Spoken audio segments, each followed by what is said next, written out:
All right, the city going green. Little wind turbines like these are helping cut energy bills at buildings in Brooklyn and Queens. Environmentalists have long said that wind power could cut our country's dependence on fossil fuels. But is it a realistic option in a place as crowded as NYC? Dan Bowens takes a look.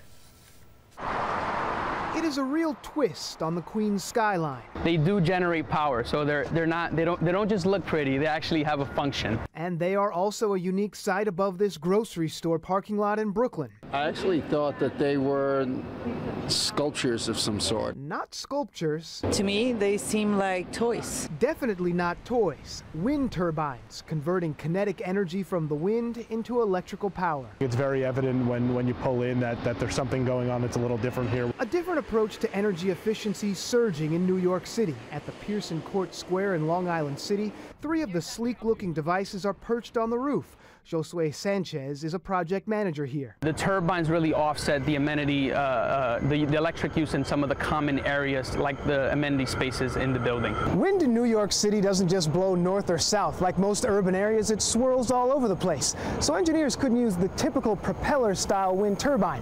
Instead, they have to use this vertical axis turbine to harness every gust of wind. It's quieter and safer for wildlife. These turbines will start producing power typically as low as 10-mile-per-hour wind speeds.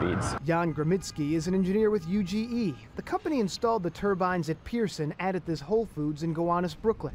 He says several projects, including residential, commercial, and government buildings, are coming next. They are making a comeback due to the increase in the technology. Now they're completely silent, they're more efficient. Tax credits often entice developers to invest, though there's still plenty of debate about how efficient these devices really are. At the Whole Foods, turbines coupled with solar panels produce 30% of the power here, including enough for each of the street lamps, this electric car charging station, and if there's a major power outage in the area, these never stop turning. It allows us to be operational, allows us to become operational quicker, and get back up and running quicker. Quickly spinning out some new options for the future of New York. Dan Bowens, Fox 5 News.